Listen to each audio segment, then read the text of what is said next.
ಶುಕ್ಲಾಂಬರಧರೋ ವಿಷ್ಣುಃ ಶಶಿವರ್ಣಂ ಚತುರ್ಭುಜಂ ಪ್ರಸನ್ನವದನಂ ಧ್ಯಾಯೇತ್ ಸರ್ವವಿಘ್ನೋಪಶಾಂತಯೇ ಅಗಜಾ ಆನನ ಪದ್ಮಾರ್ಗಂ ಗಜಾನನಗರೀಗಂ ಅನೇಕದಂತಂ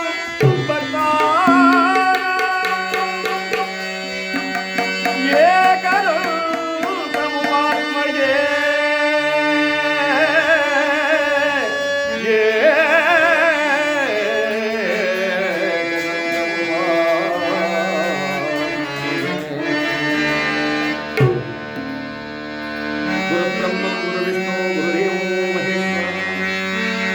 साक्षात् परब्रह्म तस्मै श्री गुरुवे नमः। पूज्याय राघवेन्द्राय सत्यधर्मरताय च भजतां कल्पवृक्षाय नमतां कामधेनवे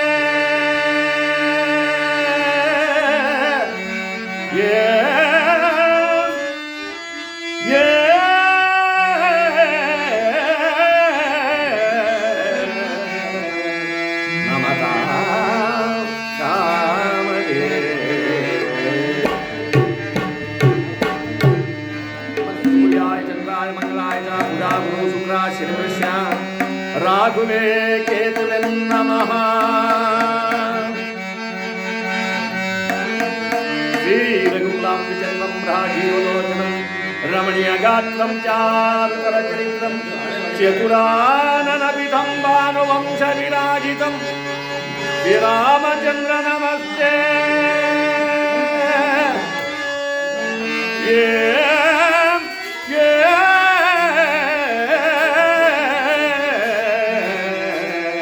नमस्ते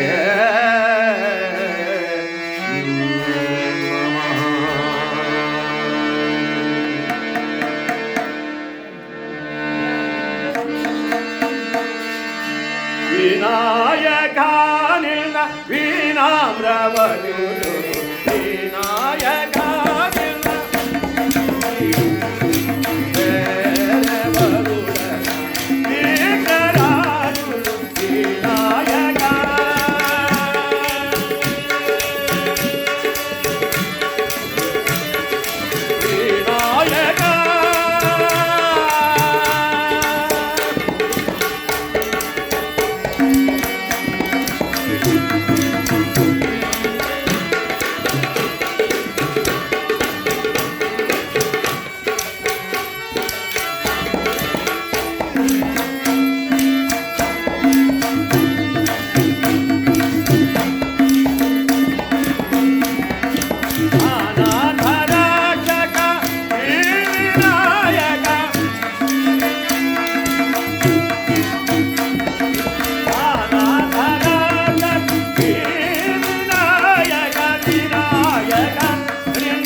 ಶನಿದೇವರ ಪಾದಕ್ಕೆ ಗೋವಿಂದ,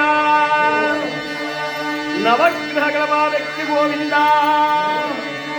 ಕೋವಿನ ತಿಮ್ಮಪ್ಪ ಸ್ವಾಮಿಯ ಪಾದಕ್ಕೆ ಗೋವಿಂದ. ಕೀರ್ತನಾರಂಭ ಕಾಲದಲ್ಲಿ ಪ್ರಾಜ್ಞ ಮಹೇಂದ್ರನಾಥಕಂತವರು ಕೃಷ್ಣ, ಹೇ ಕೃಷ್ಣ, ಮುಕುಂದ, ಕೇಶವ, ಅಚ್ಯುತ, ಅನಂತ ಎಂಬರಾಗಿ ಹಲವಾರು ಕೀರ್ತಿಗಳಿಂದ ಕೀರ್ತಿಸಿ ಆರಾಧಿಸಿ ಭಗವಂತನನ್ನ ಭಜಿಸಿ ಭಜನೆ ಮಾಡುವುದಕ್ಕೆ ಹರಿಕಥಾ ಎಂಬರಾಗಿ ಯಾವ ಮಹಾಜ್ಞಾನಿಗಳು ಅಪ್ಪಣೆ ಮಾಡಿದ್ದಾರೆ. ಯಾವ ಜಗನ್ನಾಟಕ ಸೂತ್ರಧಾರಿ ಆತಂದ ಪರಮಾತ್ಮ ಈ ಪ್ರಪಂಚದಲ್ಲಿ 84 ಲಕ್ಷ ಜೀವರಾಶಿ ಸೃಷ್ಟಿ ಮಾಡಿದ. ಈ 84 ಲಕ್ಷ ಜೀವರಾಶಿಗಳಲ್ಲಿ ಅಂಡಜ 21 ಲಕ್ಷ, ಪಿಂಡಜ 21 ಲಕ್ಷ, ಜಲಜ 21 ಲಕ್ಷ, ಜರಾಜ 21 ಲಕ್ಷ, 4 ಭಾಗವಾಗಿದ್ದಾನೆ ಭಗವಂತ. ಈ 84 ಲಕ್ಷ ಜೀವರಾಶಿಗಳಲ್ಲಿ ಅತಿ ಶ್ರೇಷ್ಠವಾದಕ್ಕಂಥ ಜನ್ಮ ಯಾವುದು ಅಂತ ಪರಿಗಣಿಸಿ ನೋಡಿದಾಗ ಇದಕ್ಕೆ ಪುರಂದಾಸರು ಹೇಳ್ತಾರೆ, ದುರ್ಲಭಂ ಮಾನಸ ಜನ್ಮ,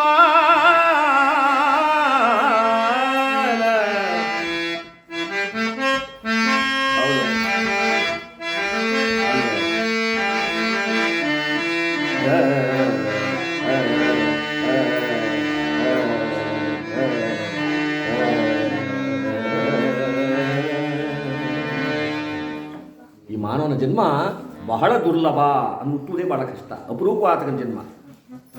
ಮಾನವ ಜನ್ಮ ಬಹು ದೊಡ್ಡದನ್ನ, ಇದನ್ನ ಹಾನಿ ಮಾಡಿಕೊಳ್ಳಬೇಡ ನಮ್ಮಣ್ಣ ಅಂತ ಸಾರ್ಬಿಟ್ರು.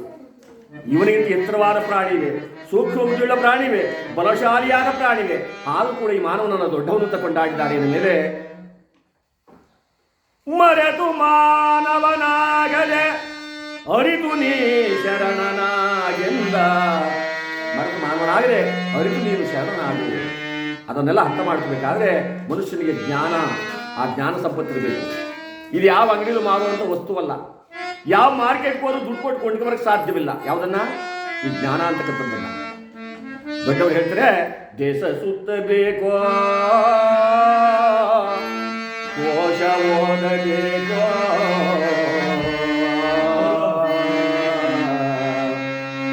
ದೇಶ ಸುತ್ತಾಡಬೇಕು, ಇಲ್ಲವೇ ಕೋಶವನ್ನು ಓದಬೇಕು, ಹಾಗೆ ಮಾನವ ಜ್ಞಾನ ಪ್ರಾಪ್ತಿ ಆಗುತ್ತೆ ಅಂತ ಹೇಳ್ತಾರೆ.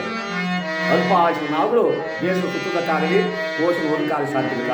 ಹೇ ಮಾನವ, ನೀನು ಈ 3 ಪದವನ್ನ ಅರ್ಥ ಮಾಡಿಕೊಂಡ್ರು. ಯಾವ ಪದಗಳನ್ನ? ತಿಳಿ, ಉಳಿ, ಕಳೆ. ತಿಳಿ ಅಂದರೆ ಈ ತೆಳೆತಕ್ಕಂಥ ನೀರಲ್ಲ, ಈ ಉಳಿ ಅಂದರೆ ಈ ಸಾರ್ಗಾಕ ಅಂಶ ಕೇಳಕೊಂಡ್ರವ, ಕಳೆ ಅಂದರೆ ಗದ್ದೆ ತೋಟದಲ್ಲಿ ಬೆಳೆತಕ್ಕಂಥ ಸತ್ಯ ಅಲ್ಲ. ತಿಳಿ ಹಲವಾರು ರಾಮಾಯಣ, ಮಹಾಭಾರತ, ಹಲವಾರು ಸತ್ಯಸಂದರ ಚಿತ್ರಗಳನ್ನು ಆ ಭಗವಂತನ ಲೀಲೆ